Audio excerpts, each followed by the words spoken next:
bom dia. O programa Diálogo Plural de hoje vai tratar de um assunto bastante polêmico, a internação compulsória. Para conversar sobre esse assunto, convidamos o Dr. Adriano Araújo, que é coordenador estadual de saúde mental, álcool e outras drogas, e o dirigente do Sinteste RN, Marcos Aurélio. Bom dia, doutor Adriano. Bom dia, Marcos. Bom dia. O assunto da internação compulsória se tornou até um assunto bem debatido nacionalmente, com a grande mídia se mostrando. Mas o que é realmente essa questão da internação compulsória e qual é o objetivo que ela tem? A internação compulsória acaba sendo uma ferramenta, né, às vezes terapêutica, né, em situações onde o indivíduo ele não aceita tratamento por alguma razão e esse não aceitar tratamento gera danos a ele, à família e a terceiros. Geralmente, em suma, seria isso. E aí você possibilita essa internação compulsória para possibilitar a questão do tratamento. Ela vem conseguindo atingir o objetivo dela, final dessa internação compulsória, que é o tratamento específico para aquele doente? Então, isso tem vindo à tona hoje pela questão da dependência química, né? Porque a dependência química, um dos pressupostos, e que é comum, né, na história natural dessa doença, é a negação da doença. Né? É o não aceitar a doença. E um agravante nisso é que o portador de dependência química ele não aceita a doença, não aceita o tratamento e ele tem uma plena razão, né? Ele tem uma plena razão, ele não está alienado, como diz a lei. Né? E por não estar alienado, ele tem os direitos civis, a única possibilidade dele ser internado involuntariamente é ser uma internação compulsória, por via judicial. Né? E é por isso que tem sido, isso tem vindo à tona por causa de toda a dificuldade, né, que a gente tem em relação hoje com a dependência química. Essa internação compulsória tem a ver alguma coisa com os manicômios? Tem alguma relação? Então, veja bem, de 2001 para cá, existe uma lei no Brasil, que é a Lei 10.216, que é a Lei da Reforma Psiquiátrica. Essa lei, ela procurou regulamentar as formas de internação no Brasil, né? Então a gente tem 3 tipos de internação, basicamente. A internação voluntária, que é aquela que a pessoa aceita o tratamento e tal. A internação involuntária, que é aquela pessoa que está alienada, que ela não entende a doença, que ela não entende os problemas em si, que ela é incapacitada, inclusive civilmente, né? E existe a internação compulsória, que é para aquela pessoa que não está capacitada civilmente, mas que gera danos. Então essa lei ela regulamentou isso. Em relação ao que você estava perguntando, isso tem a ver com a questão dos manicômios? Tem e não tem indiretamente, porque na época que os manicômios, antes dessa lei de 10.216, as internações elas não eram regulamentadas. Então qualquer pessoa que chegasse a um hospital, pelo poder do médico psiquiatra, poderia ser internado à revelia. Bastava o médico dizer, olha, você está doente, você vai ficar internado, e ninguém iria contra esse poder. Né? Não teria um questionamento. Isso, não teria um questionamento. Então, essa lei ela veio disciplinar isso. Ela veio disciplinar, e por isso que ela é considerada a lei da reforma psiquiátrica. Porque ela disciplina a questão dos direitos do portador de transtorno mental, dos direitos dessa regulamentação, de ter o seu direito na questão da internação, mas também dos direitos a tratamento, da descentralização do tratamento, da criação dos centros de atenção, da rede de serviços substitutivos fora do hospital. Né?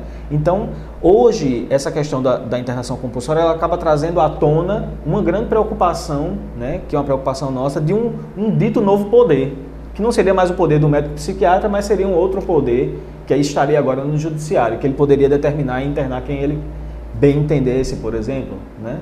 E isso é uma questão que nos preocupa, na verdade. Mas tem dados recentes que apenas 2% desse pessoal que são internados contra a vontade, eles conseguem sair da dependência química.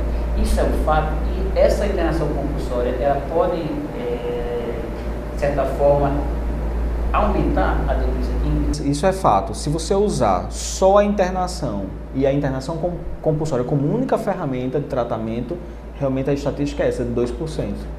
A questão da internação compulsória, não sendo radical, ela teria a única função de possibilitar o tratamento naquele momento que a pessoa ela realmente corre um risco, né, em relação à sua vida, e ela pode provocar um dano irreparável a ela ou a qualquer outra pessoa. Nesse momento teria essa indicação. Mas num segundo momento, né, passado aquele momento inicial, aí assim, essa estatística de 2% subiria porque ele estaria submetido a outra lógica de tratamento. né? Essa possibilidade da compulsoriedade seria inicial, né? E a partir de então, né, ele poderia vislumbrar uma outra estratégia de tratamento. Doutor Adriano, o projeto, a gente vem falando aqui dessa questão do manicomial, né? Tem toda a questão da psicologia, a psiquiatria trabalha com a questão do antimanicomial. Seria, digamos assim, a internação compulsória um revés desse processo, já que o antimanicomial prevê, se estuda, se coloca que o paciente seja tratado junto à família, porque ele teria uma sociabilidade maior, teria uma condição maior de ser curado, enquanto a internação compulsória está pregando o contrário. Tem que ser levado as pessoas para as clínicas, tem que ser levado as pessoas para os hospitais? Uma coisa que a gente tem discutido muito, e é uma coisa que me preocupa, é de que forma se vem colocando essa questão da compulsoriedade. A minha preocupação é de que isso seja uma regra, de que se pense, dependência química a gente trata com internação, então a gente precisa internar essas pessoas para poder ter resultado. Isso não é verdade. Dependência química se trata com um projeto terapêutico individual, singular.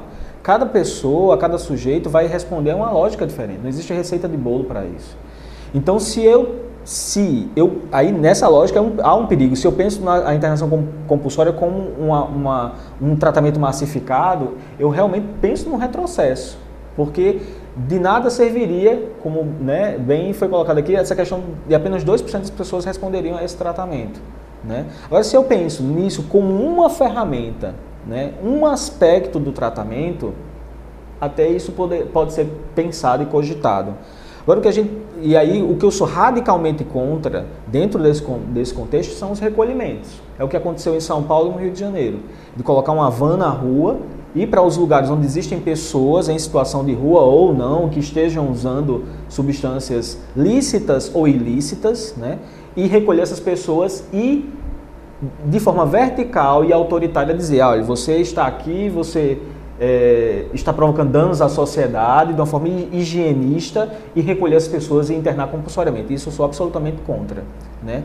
É diferente de você ter uma pessoa na qual você já ofereceu, você já abordou de várias formas, você já ofereceu outras perspectivas de tratamento, você já discutiu com ela outras formas do cuidado, né? E ela, mesmo assim, ela diz, não, eu não quero. E ela tem todo esse direito de dizer, eu não quero. Tudo bem.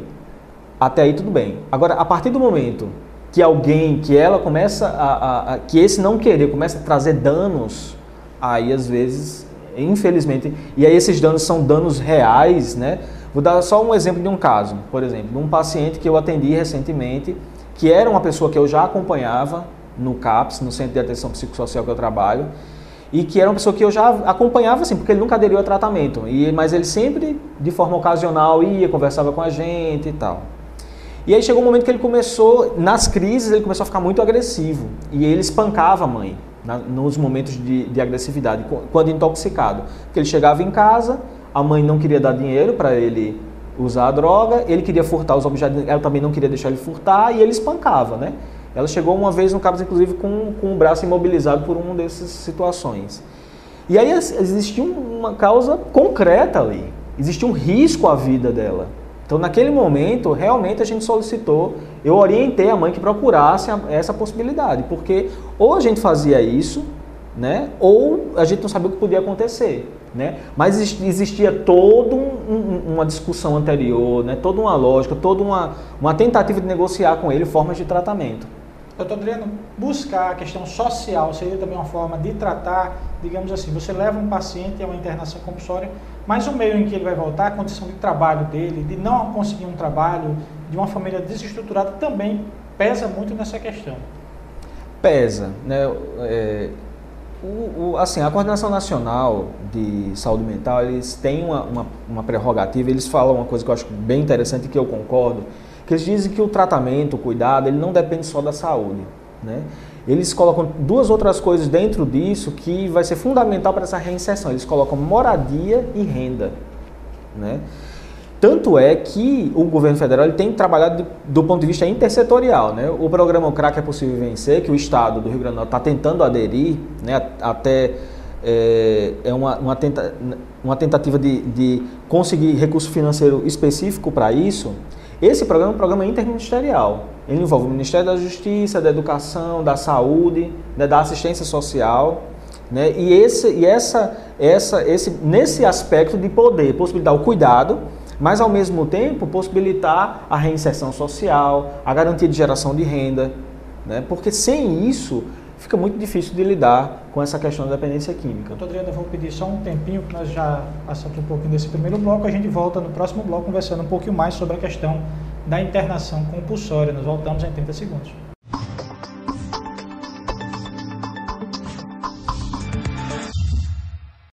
Estamos de volta com o programa Diálogo Plural, que conversa hoje com o Dr. Adriano Araújo, que é coordenador de saúde mental, álcool e outras drogas do governo do estado, e Marcos Aurélio, que é dirigente do Sinteste RN. A gente vem falando na questão até social. Então, digamos assim, esse trabalho entre os ministérios, será que dará algum resultado? E o senhor, como coordenador de uma área tão vasta, né, tão específica e de muito trabalho, acha que isso vai chegar num resultado positivo?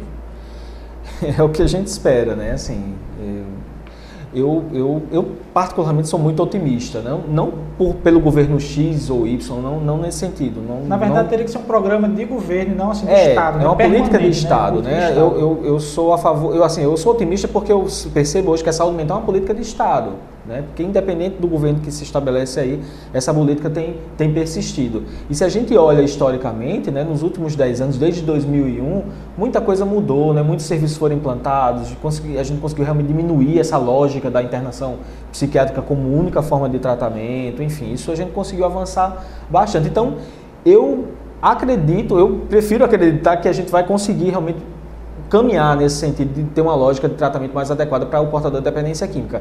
Mas eu não me engano de pensar que isso vai ser a curto prazo, de forma nenhuma, né? Eu acredito que isso vai ser a médio e longo prazo. Acho que a curto prazo a gente vai tentar dar uma resposta melhor, mais em termos do cuidado e da assistência, do que na questão de geração de renda, enfim, da reinserção social. Isso vai levar, acho que um tempo substancial ainda. Marcos, existe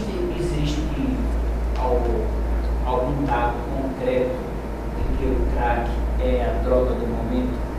E essa limpeza social, digamos, a limpeza social, não advém pela Copa do Mundo, essa coisa de querer limpar os grandes centros? Olha só, realmente, dado concreto a gente tem, né? Assim, pra você ter uma ideia, eu fiz um levantamento num banco de dados que é o DataSUS, né? Que tá disponível aí na internet, é www.datasus.gov.br. Esse banco de dados é um banco de dados bem potente que ele está aberto a qualquer cidadão. Você vai lá, você coloca em termos de morbidade a cidade que você quer pesquisar, o estado que você quer pesquisar, e ele dá os dados que você quer. E aí, então, eu fiz uma pesquisa nesse banco de dados de 98 até 2012. Aí eu pesquisei o número de internações, né, psiquiátricas no estado do Rio Grande do Norte por 3 causas. Eu pesquisei por doença mental, outras doenças mentais, álcool e outras drogas em separado. Outras drogas, leia-se crack, né? Porque é a droga que a gente tem fora o álcool que levam as pessoas à internação. Então, uma coisa que me assustou, nesses últimos 10 anos, as internações psiquiátricas, de modo geral, diminuíram. Lógico, pela criação de serviços substitutivos, pela diminuição dos leitos em hospital psiquiátrico, tudo bem. Mas, em contrapartida, as internações por álcool e outras drogas subiram. Então, é engraçado que a curva do gráfico, ela se encontra no final. A diminuição das outras causas e o aumento do crack e do álcool. E pior, e ainda o que é mais assustador ainda, no ano de 2012, o número de internações por crack ultrapassou o número de internações por álcool em Natal. No Rio Grande do Norte não, ela se aproxima, mas em Natal especificamente ultrapassou hoje. Ou seja, no ano de 2012 a gente teve mais internação motivadas pelo crack do que pelo álcool, né? O que historicamente nunca tinha acontecido. Então, realmente, concretamente, a gente vê que o crack realmente é um problema muito sério, muito grave. Ele tem se tornado cada vez, e assim, é uma coisa que há 5 anos a gente já percebia, né? A coisa vindo, crescendo, mas hoje, de fato, é extremamente concreto. Seria porque o crack seria uma droga bem mais barata do que as demais, e essa questão até que o Marcos levantou, seria uma higienização dos grandes centros para os grandes eventos? A questão do recolhimento, eu não tenho dúvida que é uma higienização. Eu não tenho dúvida. Que é uma política de limpar a rua, de tirar as pessoas da rua, de tornar o passeio público mais aprazível. Eu não tenho dúvida disso, né? Agora, a questão, aí voltando para essa outra questão do crack Por que o crack tem toda essa... Porque realmente é uma droga barata entre aspas, porque ela acaba se tornando cara no final do consumo, né? Mas pela própria característica da droga. Ela é uma droga potente, né? Ela gera um efeito muito rápido, uma sensação de prazer imediato, de euforia imediata, e o que os usuários falam é que no pós-uso, uma depressão, uma falta, uma carência, uma desestrutura que faz você buscar outra pedra, né? Ou mais uma vez a droga. Sempre se mantendo drogado. Sempre se mantendo num estado mínimo de euforia. E o que eles falam também que nunca, né, a sensação de prazer é a mesma da primeira vez. Então é como se você buscasse sempre a sensação da primeira vez que você usou aquela substância. Aumentando a dose, digamos assim. Né? E acaba aumentando a dose nessa busca desenfreada. Né? Existe alguma relação entre o usuário dependente de droga e a falta de oferta de trabalho, de educação para a população? Olha só, de modo geral, a gente se fala, né, que dependência química é uma doença que ela é multifatorial, que ela atinge as diversas camadas da população, que ela não escolhe, né, assim, o credo, a raça, mas a gente vê que na realidade não é bem assim não, né? As pessoas mais vulneráveis elas sofrem mais, né? É óbvio que as pessoas elas são, se a gente for pensar geneticamente e se a gente for pensar individualmente, as pessoas elas podem ter a mesma suscetibilidade à doença. Mas se a gente for colocar os fatores externos e agravantes, como a vulnerabilidade social, por exemplo, as pessoas com maior vulnerabilidade social elas vão ter indubitavelmente um problema maior em relação a isso. E vão adoecer mais, ter mais danos sociais, né, padecer no desemprego, na desestruturação familiar, enfim. Com certeza, a falta de emprego, a falta de suporte social, de suporte familiar, inclusive, são fatores agravantes desse problema, né? E não é à toa que a prevalência maior da dependência química é nas classes mais baixas, né? As classes mais abastadas não usam o crack, por exemplo. Bom, vamos agora para um pequeno intervalo comercial. Comercial não, vamos agora para um pequeno intervalo. Voltamos daqui a 1 minuto, então sai daí.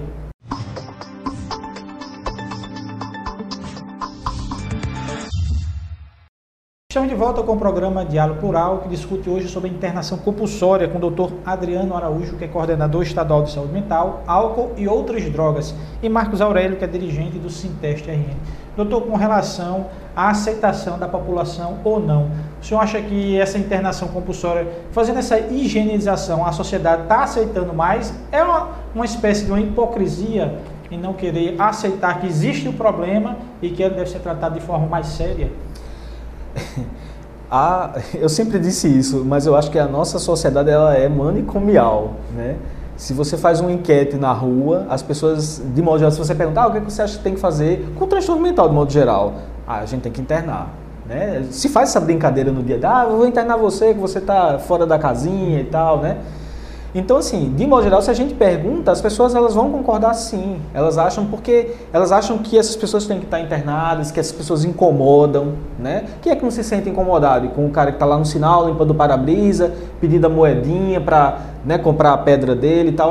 Isso incomoda as pessoas. E realmente tirar essas pessoas da rua, eu não tenho dúvida de que vai fazer com que a sociedade, de forma geral, apoie essa atuação, eu acho. Existem outros caminhos fora a internação compulsória? Muitos, né? Eu acho que a gente ter uma rede de assistência diversificada é o melhor. O que é que eu falo com a rede diversificada? Um leque de opções para as pessoas. O que não é barato, por isso que o governo tem tanta resistência em comprar essa ideia. Porque um leque de opções, o que é que eu falo com um leque de opções? Opção para aquela pessoa que quer se tratar, opção para aquela pessoa que não quer se tratar, opção para aquela que aceita, mas ainda não está no momento, né? Então a gente vai ter que ter uma rede estruturada, desde a atenção básica até o nível de alta complexidade, aonde quer que o usuário busque ajuda nesses pontos de atenção da rede, ele possa ser acolhido, né? Quando a gente da saúde mental, a gente trabalha muito com a perspectiva de projeto terapêutico, que é pensar o que é possível para aquela pessoa naquele momento, né? Em dependência química, a gente trabalha com a ideia da motivação. O quanto ele está motivado por tratamento naquele momento. Então, por exemplo, existe um dispositivo hoje que é financiado pelo governo federal que chama Consultório na Rua, que eu acho um dispositivo bem interessante, porque ele vai justamente prestar o cuidado a pessoas que, vamos dizer, por alguma circunstância ainda não buscaram tratamento ou ainda estão fora dessa lógica comum, são pessoas que estão em situação de rua, e aquele cuidado vai ser prestado aonde ela está, né? Mobilizando, motivando, discutindo a situação dela e trazendo ela para dentro do circuito da cidadania, de que ela possa exercer os direitos dela, né? E em outros aspectos você vai ter os centros de atenção psicossocial, onde as pessoas elas podem fazer o tratamento, passar o dia no CAPS, né, à noite voltar para casa. E numa perspectiva de um CAPS que funciona 24 horas, ela pode ficar lá uma semana toda se protegendo, se resguardando, cuidando de sua saúde, né? Então, existem muitas outras alternativas. Agora a gente precisa ter esses dispositivos colocados e dispostos, né, para que a gente possa utilizá-los. Doutor, existe alguma terapêutica medicamentosa para dependentes químicos? Então, a neurobiologia tem avançado muito nesse sentido, né? A gente tem hoje, e é bem interessante que a gente tem hoje, por exemplo, mapeado no sistema nervoso central, um sistema que se chama de sistema de recompensa, né? Então hoje se explica do ponto de vista biológico mesmo como é que funciona a dependência química. Isso está muito bem amarradinho, muito bem estruturado. Então a gente sabe como é que funciona, isso já é provado já cientificamente que é assim, só que do ponto de vista terapêutico medicamentoso ainda não se descobriu, e aí eu estou falando especificamente em relação ao crack, né, o crack e cocaína, não se descobriram medicações que sejam capazes de mudar o curso dessa dependência, o que é diferente para o álcool e o que é diferente para a nicotina, por exemplo. Para a nicotina, os tratamentos, né, para a dependência da nicotina são muito efetivos. Eles realmente dão uma resposta clínica, vamos dizer assim, mirabolante, realmente assim, enche os olhos. Em relação ao álcool, menos do que a nicotina, mas já dá um resultado bem interessante. Existem medicações específicas hoje para dependência ao álcool. Agora, em relação ao crack e à cocaína, infelizmente, já tiveram várias promessas. A gente já teve medicações que surgiram com esse propósito, mas não mostraram o resultado que a gente esperava. O remédio poderia se tornar uma droga? Depende da forma que ele é usado, né? A gente tem um problema hoje posto na nossa sociedade, que é a dependência de algumas medicações, principalmente dos benzodiazepínicos, que são aqueles calmantes. Existem pessoas que usam benzodiazepínico indiscriminadamente. Eu já atendi pessoas no consultório, no serviço público, que tomavam 10 comprimidos, 20 comprimidos ao dia de um calmante, e que eram movidos ao calmante. Estava lá trabalhando com a caixinha do calmante e tomava um para poder conseguir aguentar o dia. E isso é uma dependência, né? Então, agora o que a gente sabe, e aí a gente sabe por estudos mesmo, é que as pessoas que se tornam dependentes desses benzodiazepínicos de medicação são pessoas que não fazem tratamento. São pessoas que usam de automedicação, que conseguem a medicação com o vizinho, que conseguem a receita com o vizinho, que conhece o médico, sabe assim, e acabam usando aquela medicação de uma forma indiscriminada. O tratamento em si, eu digo que ele não possibilita a dependência porque ele tem uma lógica, né? Ele tem uma lógica de início, meio e fim.